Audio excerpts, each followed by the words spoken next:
So I have an interesting design technique for you this week, and what's interesting about this is that it's done using one simple layer style, but it's being applied to several different layers, each one resulting in a different effect. But it's still the same layer style, and it's really, really cool. So let's begin by building what's going to be our background element, which is this image here, and you probably recognize this. This is the Vitruvian Man by Leonardo da Vinci. We've seen this all over the place lately. So what I want to do first is actually remove the color information from this, because I'm all really interested in is the outlines of this image and the lettering here. So I'm going to begin by removing the color information. I'm just going to press Shift-Command-U, it'll be Shift-Control-U on a PC. Then we get a basic cleaned up black and white version of it. Well, I'm going to go ahead and press Command or Control A. I'm going to then press Command or Control C, and we'll copy the entire image to the clipboard. I'm going to go ahead and click on the Channels palette, and I'm going to create a new blank alpha channel. I'm just going to press Command or Control V, and it will paste that image into the alpha channel. So now I want to generate a selection of the outlines and the lettering, and inside an alpha channel, anything that's white is going to be 100% selected. Anything black is going to be unselected, and anything partially gray is going to be partially selected.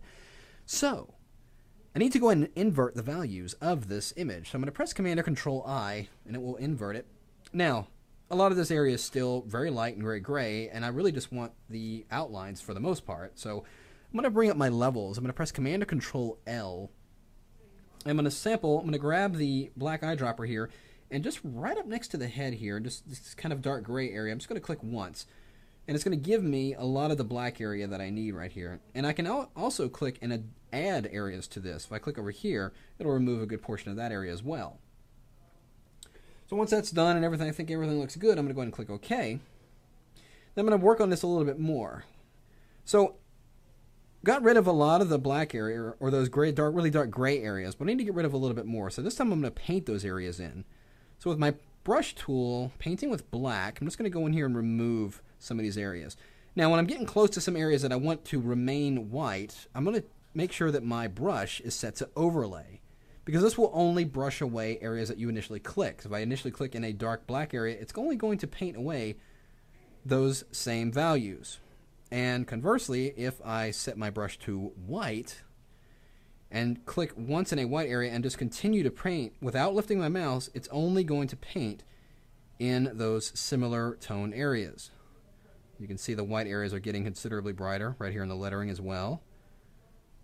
Because I haven't released my mouse yet, I click that once inside that head area and I keep brushing, and it's only going to affect areas that are lighter, as light or lighter than that white that I initially clicked.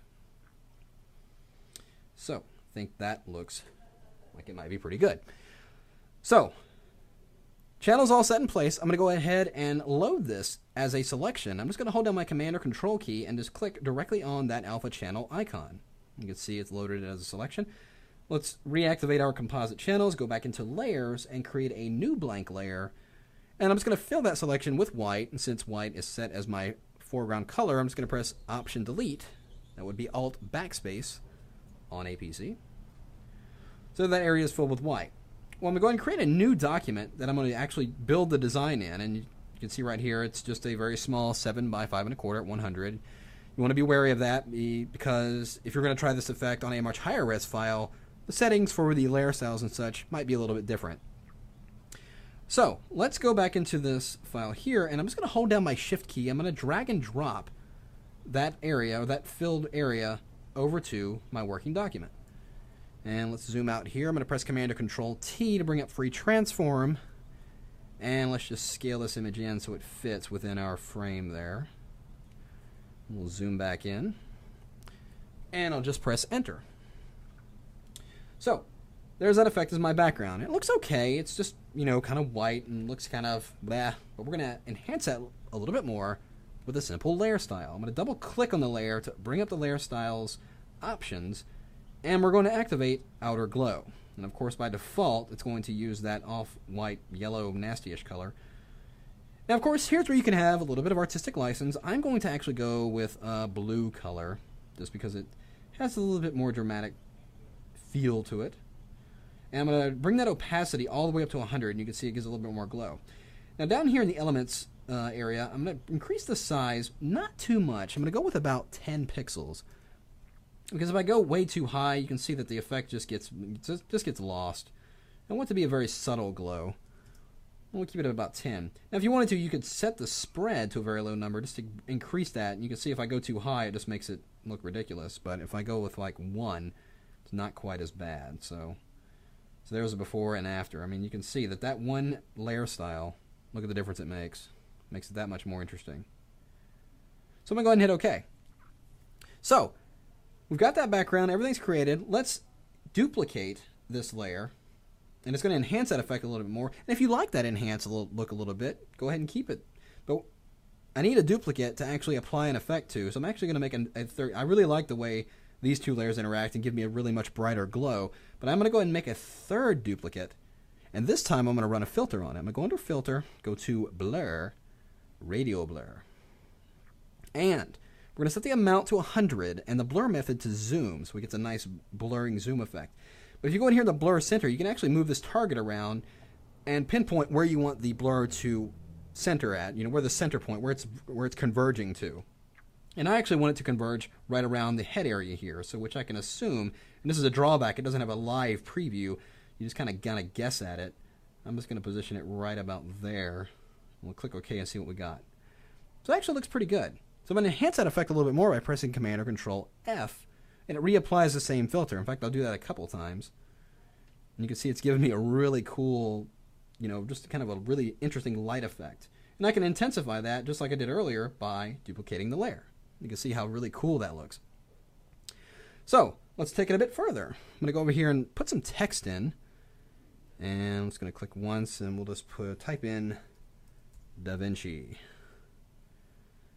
And let's go in here. Zoom out, and I'm going to press Command and Control T, and we'll just scale this text in a little bit. And I'm holding down Shift Option, that would be Shift Alt, and it will scale it proportionately from the center area. And we'll just kind of put that right about there. I press Enter, and I can go and center it by pressing Command or Control A, and then just clicking this middle icon here. There we have it.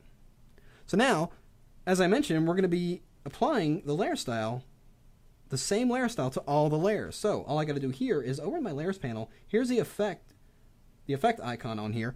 All I got to do is to apply it to this layer. If you hold down the Option key or the Alt key on a PC and click and drag that FX icon to the layer above it, it will copy that layer style right to that layer. There is the effect.